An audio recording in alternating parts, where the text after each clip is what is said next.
A couple of things you could do. Did you start? Sorry. Okay, okay. A couple of things you could start to to start a butterfly garden is to first have a pollinator plant. This would attract butterflies, other pollinator animals like bees and whatnot, moths, stuff like that.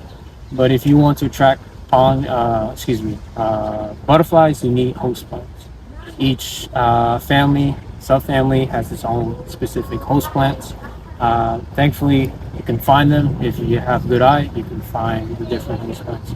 So if you take a look over here, this one is the cassia. It's a legume in the Fabaceae family, and this one is the host plant for the sulfurs. The sulfurs they like to go to the legumes. So if you take a look, I just found one that is going to be a beautiful sulfur butterfly, and I'll leave it here. All right. So you want a mix of host plants and pollinator plants. What I like to do is have them at different levels.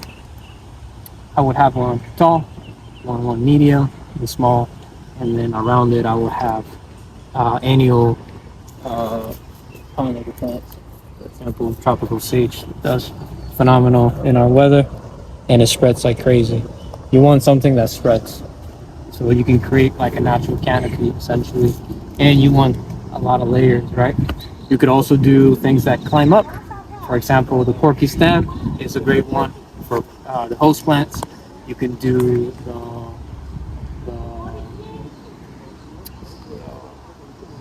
Dutchman's pipe, excuse me, Dutchman's pipe. That one climbs up as well. Uh, just play with it.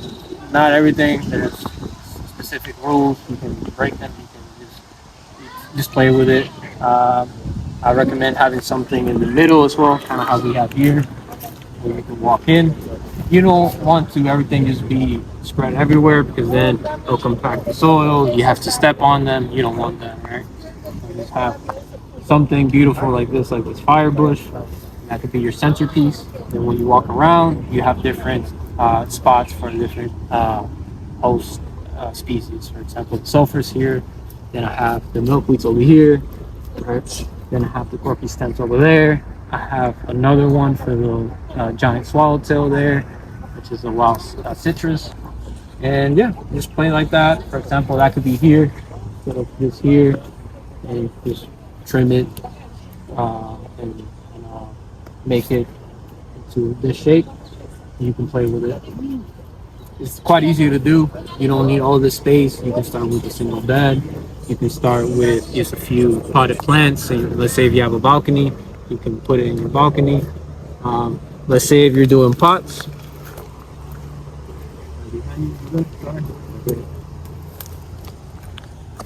This space is more akin to your average Joe. Have some holy basil. These just get everywhere. There's some extra seeds over here, and also has medicinal properties. But it's great to attract pollinators. And let's say if I had a host plant right here that I don't want them to eat just yet, so I can get some flowers, I would put it here. So in a balcony setting, I would recommend this, just so once they go in, they lay their eggs. You can see the whole life cycle of the butterfly, which is quite beautiful. You can see the pupa stage, the caterpillar stage, and then once emerging, you can have kids see it, and it's pretty fun.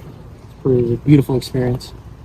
But again, small space, no problem. You can get away with it. Huge space like this, have different layers, and have different host plants for different subfamilies and families. What would be your top three or top five plants you would recommend? Corky stem number one, the passion flowers, because they're corky stem. You can find it anywhere. The passion fruit vines? Yeah. Okay. But it's specifically the corky stem because it doesn't produce a fruit. Which one's that? Is it here in the garden? Yeah, I'll show you right here.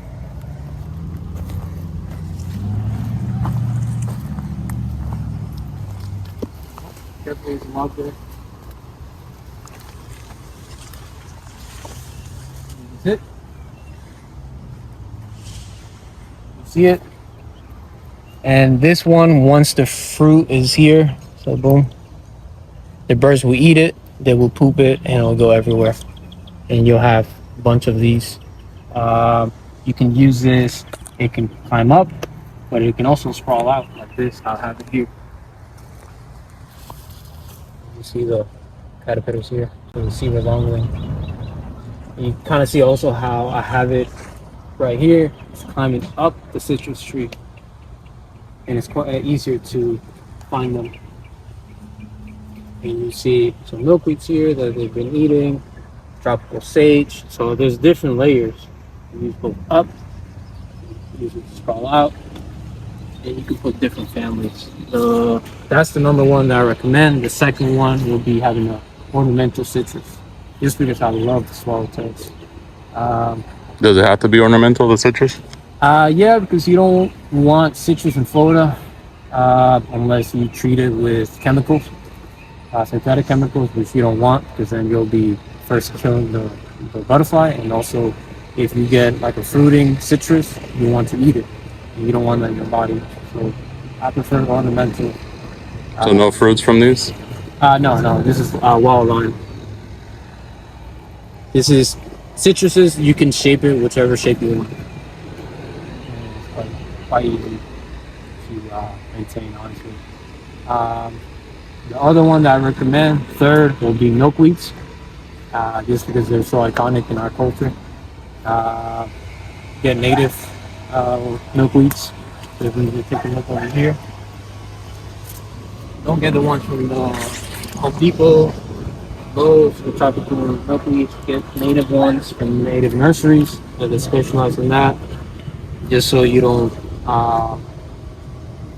spread pretty much the OE parasite disease that is going on with the milkweeds. Fourth one will be the ones in the fennel and carrot family. Those are like the host plants for the black swallowtails, eastern swallowtails. They're quite easy to grow. You can get the seeds at pretty much any big retail shop like Home Depot, and you can have them in pot. You can have them in raised bed. I have it here.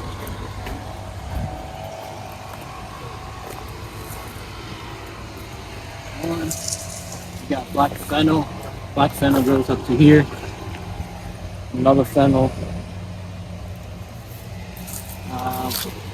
Good thing we have this area to provide food source for predators. So I had some swallowtails here, but the birds ate it. It's okay. So therefore, this one is a butterfly bed as well. We have the pollinator plants and the host plants. Same thing over there. And with those different families, you'll attract quite a lot of different butterflies, and you'll be set pretty much for our butterfly garden. So yeah, man. Which is your favorite butterfly and why? Giant swallowtail. I had a dream I killed a man because he killed a caterpillar. Not too long ago. That's my favorite one. It's a giant, beautiful thing. It's like this big. The caterpillar is like this big. Looks like bird poop. Do you only see them on certain times of the year or year round? For whatever reason, we can't find any here, but all of our customers like, yeah, I have a citrus tree and I find it all the time and I kill them and all that stuff, and I'm like, just bring it here. So maybe that's why I had that dream, because I could never find a caterpillar there. But the butterfly comes here all the time, which is weird. So we don't know what's going on. We might have to change the tree to get a different one. All right, appreciate your time, man.